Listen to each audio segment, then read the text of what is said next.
Hey everyone, welcome back to yet another video in the journey of getting rich. आज की इस video में हम हिंदुस्तान यूनिलीवर के बारे में डिस्कस करने वाले हैं, क्योंकि वहाँ एक अच्छी अपॉर्चुनिटी इस टाइम हमें नज़र आती है। आगे बढ़ने से पहले अगर आपने चैनल को सब्सक्राइब नहीं किया तो प्लीज़ सब्सक्राइब जरूर कर लें। हम शुरू करते हैं बिजनेस एनालिसिस से। सबसे पहले उसके बिजनेस को हम समझ लेते हैं। उसके बिजनेस को समझने के लिए, इनके प्रोडक्ट को समझने के लिए हम इसकी वेबसाइट के ऊपर चलते हैं। हम हिंदुस्तान यूनिलीवर की वेबसाइट पे यहाँ आ चुके हैं। तो सबसे पहले इसके ब्रांड्स को हम चेकआउट कर लेते हैं, जिसके लिए हम आर ब्रांड्स पे क्लिक करते हैं और देखते हैं कि इनके पास टूथपेस्ट से लेकर शैम्पू से लेकर साबुन से लेकर सारे ही प्रोडक्ट एफएमसीजी सेगमेंट के अंदर इनके पास अवेलेबल हैं। ना केवल एफएमसीजी सेगमेंट के अंदर इनके पास चाय, कॉफ़ी और आइसक्रीम और यहाँ पे ब्यूटी केयर के अंदर भी इनके प्रोडक्ट अवेलेबल। तो फर्स्ट पेज पे इनके 24 प्रोडक्ट्स आते हैं। सेकंड पेज पे भी इनके 24 प्रोडक्ट्स आते हैं, जिसमें इनके अगेन यहाँ पे हॉर्लिक्स और किसान कैचअप, अदर लिप्टन टी भी करके आती है। सो थर्ड पेज की बात करें तो यहाँ भी इनके कुछ प्रोडक्ट अवेलेबल। सो मोस्टली इनके लगभग 50 से ज़्यादा प्रोडक्ट इनके यहाँ पे अवेलेबल है एफएमसीजी सेगमेंट के अंदर।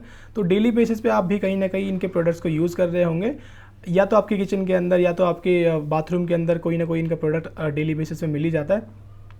सो अब सेकंड चीज़ कि ये इन्फ्लेशन के टाइम में ऐसी कंपनीज काफ़ी तेज़ी से ग्रो करती हैं। इन्फ्लेशन के बाद काफ़ी इनका बेहतर परफॉर्मेंस नज़र आती है।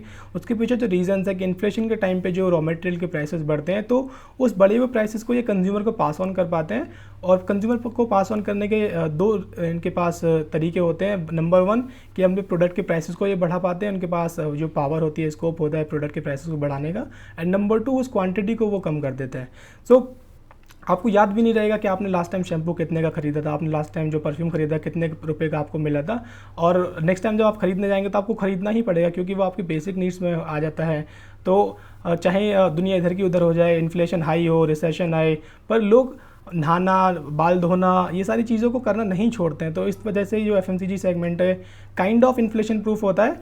और जब प्रोडक्ट के जो रॉ मटेरियल के प्राइसेस जब नीचे आते हैं इन्फ्लेशन कम होने के बाद, तो इनके जो ऑपरेटिंग प्रॉफिट मार्जिन में जहाँ पे जो जंप देखने को मिलता है, उसके बाद इन्फ्लेशन के बाद इनको काफ़ी यहाँ प्रॉफिट देखने को मिलता है। सेकंड जो तरीका होता है, ये जो प्राइसेस को रॉ मटेरियल के प्राइसेस जो बढ़ते हैं उसको बियर कर पाते हैं, उसका तरीका होता है कि ये प्राइसेस को ना बढ़ाकर क्वांटिटी को कम कर देते हैं। अगर आप किसी टूथपेस्ट को 10 रुपये में खरीद रहे होते हैं, उसकी क्वांटिटी मानो पहले 50 ग्राम्स होती थी, तो उस 50 ग्राम की जगह वो 40 ग्राम फिट और 35 ग्राम, 45 ग्राम ऐसे करके प्रोडक्ट क्वांटिटी को कम कर देते हैं। तो आपको लगता है कि हम सेमी प्रोडक्ट को लेके आए हैं, सेमी क्वांटिटी को लेके आए हैं, पर ऐसा होता नहीं है। तो इन दो तरीके से ये इन्फ्लेशन को टैकल कर पाते हैं। और इन्फ्लेशन के बाद जो इनकी ग्रोथ देखने को मिलती है, काफ़ी अच्छी ग्रोथ यहाँ देखने को मिलती है। तो इन सारी चीज़ों को डिस्कस करने के बाद इनके फाइनेंशियल्स को हम एक बार देख लेते हैं। फाइनेंशियल के लिए हम स्किनर की वेबसाइट पे यहाँ आते हैं। तो मार्केट कैप की बात करें तो 603,493 करोड़ का इनका मार्केट कैपिटलाइजेशन है। और स्टॉक भी 67.7% पे यहाँ नज़र आता है, जो कि हायर साइड पे नज़र आता है। पर इसके पी को हम हिस्टोरिकल डेटा से कंपेयर करेंगे तो देखेंगे कि 60 से लेकर के 80 के आसपास ही नॉर्मली ट्रेड करता ही है इसका पी। देन आरओसी की बात करें तो एफएमसीजी सेगमेंट के लिए 24.4% और आरओई 18.4%, दोनों ही हेल्दी साइड पर नजर आते हैं। Debt to equity is very very low, that's only 2%। और इंडस्ट्री पी से थोड़ा सा ऊपर है, पर दैट्स ओके, क्योंकि ये स्टॉक अपने 85 की रेंज तक भी ये पी इसका जाता है। पीयर कंपैरिजन की बात करें तो यहाँ पे पीएनजी हाइजीन कंपनी है जो इस सेगमेंट में आती है, क्योंकि कॉलगेट के अपने सिर्फ टूथपेस्ट के सेगमेंट में ये लोग हैं, जिलेट ब्यूटी केयर में आते हैं। तो पीएनजी हाइजीन के कुछ ब्रांड्स हैं। तो यहाँ पे पीयर कंपैरिजन अगर बात करें तो इसका जो मार्केट कैप है ये 45 और लगभग 13 टाइम्स यहाँ पे नज़र आता है। और नेट प्रॉफिट की वहीं अगर कंपेयर करें तो नेट प्रॉफिट लगभग 23 टाइम्स नेट प्रॉफिट इनका आता है, जबकि मार्केट कैप सिर्फ और सिर्फ 14 टाइम्स है। और क्वार्टरली सेल्स की बात करें तो वो भी अगेन यहाँ पे काफ़ी बेहतर नज़र आती है इन कंपेरिजन तो पीएनजी हाइजीन। सो पीयर कॉम्पिटिटर के हिसाब से हिंदुस्तान यूनिलीवर काफ़ी बेहतर परफॉर्म करते हुए नज़र आता है। क्वार्टरली रिजल्ट्स की अगर हम बात करें तो ये कंपनी लगातार ग्रो करती हुई नज़र आती है, क्योंकि इनके हर एक क्वार्टर में देखेंगे तो आप शायद ही कोई क्वार्टर होगा जिसमें डिप देखने को मिली होगी। सब पहले 2 क्वार्टर्स में यहाँ डिप थोड़ी देखने को मिली, पर लगातार फिर उसके बाद से इन्होंने लगातार कंटिन्यू ग्रो किया है। आप देखेंगे तो लेटेस्ट क्वार्टर के जो रिजल्ट्स हैं वो हाईएस्ट एवर यहाँ पे पोस्ट हुए हैं। और प्रॉफिट की अगर बात करें तो अगर यहाँ पे देखें तो हाईएस्ट एवर प्रॉफिट यहाँ पे नज़र आता है। उसके बाद सेल्स की बात करें तो प्रॉफिट एंड लॉस स्टेटमेंट की बात करें तो यहाँ पे अगेन हाईएस्ट एवर साल यहाँ पे इनका गया है, मार्च 2022 वाला हाईएस्ट एवर प्रॉफिट भी इनका आया। तो लगातार ये लोग ग्रो कर रहे हैं, और जो सेल्स ग्रोथ है वो यहाँ पे एकदम कंसिस्टेंट है। प्रॉफिट ग्रोथ भी यहाँ कंसिस्टेंट नज़र आती है।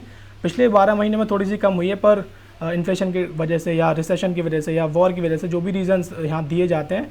पर आने वाले टाइम में जैसे जैसे इन्फ्लेशन ठीक होगा, चीज़ें सही होती हुई नजर आएंगी, तो यहाँ पे इनका जो प्रॉफिट ग्रोथ है वो भी काफ़ी बेहतर होती हुई नजर आएगी। स्टॉक प्राइस CAGR भी यहाँ पे काफ़ी बेहतर परफॉर्म करता हुआ नजर आया, कंसिस्टेंटली परफॉर्म कर रहा है। पर लास्ट ईयर में इनका जो स्टॉक प्राइस CAGR है उसको अगर देखा जाए, कंपेयर किया जाए बाकी के सालों से, तो यहाँ पे एक स्कोप यहाँ नज़र आता है स्टॉक प्राइस CAGR के हिसाब से। रिटर्न ऑन इक्विटी यहाँ पे अगेन कंसिस्टेंटली इन्होंने परफॉर्म करके दिखाया है। बैलेंस शीट की बात करें तो रिजर्व्स लगातार बढ़ते जा रहे हैं इनके, और बोरोविंग्स थोड़ी सी यहाँ पे बढ़ी हैं, पर उससे पहले लगातार इनकी जो बोरोविंग्स थी बहुत ही नॉमिनल बोरोविंग्स थी, और ये भी बोरोविंग बहुत नॉमिनल, सिर्फ 2% की इनकी बोरोविंग है। उसके बाद कैश फ्लो की बात करें तो लगातार इनके पास कैश फ्लो पॉजिटिव आता है, और रेशियोज़ यहाँ देखने के लिए कुछ होता नहीं। शेयर होल्डिंग पैटर्न की बात करें तो 61.90% शेयर होल्डिंग प्रोमोटर्स के पास है। पब्लिक के पास सिर्फ 12.60% की होल्डिंग है, जो कि लास्ट क्वार्टर में थोड़ी सी कम भी हुई है। यहाँ से जो होल्डिंग है वो थोड़ी सी किसके पास गई है, ये शायद DII के पास यहाँ पे होल्डिंग बढ़ी है। तो ये रही बैलेंस शीट की बात, फंडामेंटल्स की बात। यहाँ पे सारी चीज़ें पॉजिटिव नज़र आती है। बैलेंस जो शीट है काफ़ी बेहतर परफॉर्म करती हुई नज़र आ रही है। उसके बाद हम देख लेते हैं इसके चार्ट को, एक बार हम देख लेते हैं। चार्ट के लिए मैं ट्रेडिंग व्यू की वेबसाइट पे जा करके हिंदुस्तान यूनिलीवर टाइप करता हूँ और इसके चार्ट को देख लेते हैं।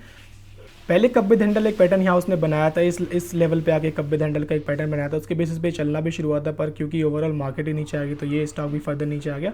तो ये इसका कप था, देन इसका हैंडल था, इसने एक और हैंडल यहाँ बनाया, और इसके बेसिस पे अगर हम इसके टारगेट को देखें, जिसकी लोअर जो डेप्थ होती है, जितनी डेप्थ होती है उसको उठा करके नेकलाइन के ऊपर लगाया जाए, उसका टारगेट निकल के आता है। तो जब इस स्टॉक ने चलना शुरू किया था तो ये थोड़ा ऊपर गया, पर सितंबर अक्टूबर के बाद से पूरी की पूरी मार्केट ही डाउन थी, तो ये स्टॉक भी फर्दर नीचे आ गया। उसके बाद से इसने एक नया सेटअप यहाँ पे फिर से एक बनाया। मैं इसको सारी ड्राइंग्स को एक बार फिर से रिमूव कर लेता हूँ।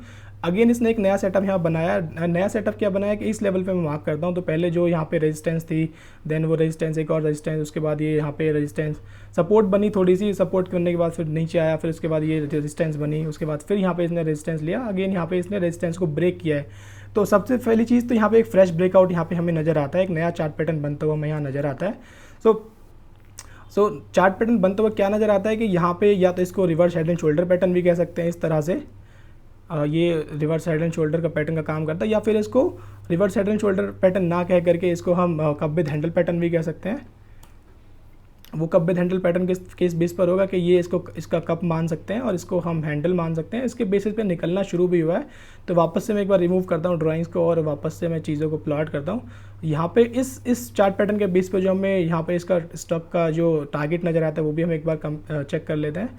सो इसको उठा के नेकलाइन के ऊपर लगाता हूँ। नेकलाइन के ऊपर लगाने के बाद मैं यहाँ से इसका जो टारगेट है वो चेक करता हूँ। सो करंट मार्केट प्राइस से इसका भी 14.5% यहाँ पे जो टारगेट निकल के नज़र आता है, जो कि लाइफ टाइम हाई से ऊपर है। अगर लाइफ टाइम हाई तक की भी बात करें तो लाइफ टाइम हाई तक भी यहाँ पे 11.60% का गेन नज़र आता है, पर मुझे लगता नहीं कि लाइफ टाइम हाई पे रुकेगा। ये इसके ऊपर ही जाने वाला है, क्योंकि हमेशा इसने लगातार इस कंपनी ने परफॉर्म करके दिखाया है। इसके आप पास्ट रिकॉर्ड को अगर देखेंगे तो कंसिस्टेंटली इस कंपनी ने ग्रो करके दिखाया है, ऊपर जाके दिखाया है। लुक, लगातार ये कंपनी ऊपर चलती जा रही है। तो ये सारी चीज़ों को देखने के बाद, एनालाइज करने के बाद हमें आइडिया लगता है कि ये एक बहुत बड़ी मार्केट कैप रखने वाली कंपनी है, और इसमें जो ग्रोथ नज़र आती है वो भी काफ़ी बेहतर ग्रोथ नज़र आती है, और जो इसके लेटेस्ट क्वार्टर रिजल्ट्स है वो भी काफ़ी बेहतर यहाँ पे हैं, हाईएस्ट एवर पे हैं। और इन्फ्लेशन का ऐसा कुछ इन कंपनीज़ के ऊपर इम्पैक्ट नज़र आता नहीं है। मार्केट सेंटीमेंट्स के चलते ज़रूरी है कंपनी नीचे आती हैं, पर लॉन्ग रन में वापस से ये ऊपर ज़रूर जाती हैं। और गुड थिंग कि इसने अभी फ्रेश ब्रेकआउट यहाँ से दिया। फ्रेश ब्रेकआउट होने के टाइम पे जो इसका जो वॉल्यूम था, अगर आप वॉल्यूम को एक बार नोटिस करेंगे तो जब इसने इस पैटर्न को ब्रेकआउट दिया, इस कैंडल ने ब्रेकआउट दिया, तो जो इसका जो वॉल्यूम था, वॉल्यूम बहुत जो एवरेज वॉल्यूम था उससे काफ़ी ऊपर था। सो ये भी एक पॉजिटिव चीज़ होती है कि जो ब्रेकआउट हुआ है कि काफ़ी हैवी वॉल्यूम के साथ हुआ है। तो यहाँ पे हो सकता है थोड़ा कंसोलिडेट हो, या हो सकता है सीधा ऊपर चलना शुरू हो जाए। तो जब तक ये इस लेवल के नीचे नहीं आता है तब तक हम इसको बुल रन में मान सकते हैं, और इस टारगेट तक अचीव होने में इसको हो सकता है 1 महीना, 2 महीना, 3 महीना, 4 महीना, कितना भी टाइम लग सकता है। पर 14-15% का गेन एक शॉट में, सिंगल शॉट में, और इतनी बड़ी कंपनी के ऊपर नज़र आता है, तो इससे अच्छी बात और क्या हो सकती है। तो मैं इसमें ऑलरेडी बायर हूँ, मैंने फिर नीचे के लेवल्स में ऑलरेडी इन्वेस्ट किया हुआ था, और मैं वेट कर रहा हूँ इसके टारगेट के अचीव होने का। सो आप भी यहाँ पे फ्रेश पोजीशन बना सकते हैं। और एक चीज़ यहाँ पे थोड़ी सी ध्यान देने वाली बात ये होगी कि इसका जो RSI है अभी थोड़ा सा हाई साइड पे नज़र आता है, तो आपको यहाँ हो सकता है आप इस हाई साइड पे अगर आपको RSI से कोई फ़र्क नहीं पड़ता तो बाय कर सकते हैं। अगर RSI आपके ट्रेडिंग में आता है तो आप इसको थोड़ा नीचे आने का वेट कर सकते हैं। वो नीचे आएगा नहीं आएगा मैं उसके ऊपर कोई कमेंट नहीं करना चाहता। मेरी कोई बाय या सेल करने की रिकमेंडेशन बिल्कुल नहीं है, आप अपनी ड्यू डिलिजेंस के हिसाब से बाय या सेल करेंगे। मेरे कहने से सिर्फ आप इन चीज़ों को सीखेंगे और हम सब मिलकर इस जर्नी में आगे बढ़ेंगे, रिच बनेंगे। हम मिलेंगे अगली वीडियो के अंदर, तब तक के लिए बाय बाय, टेक केयर।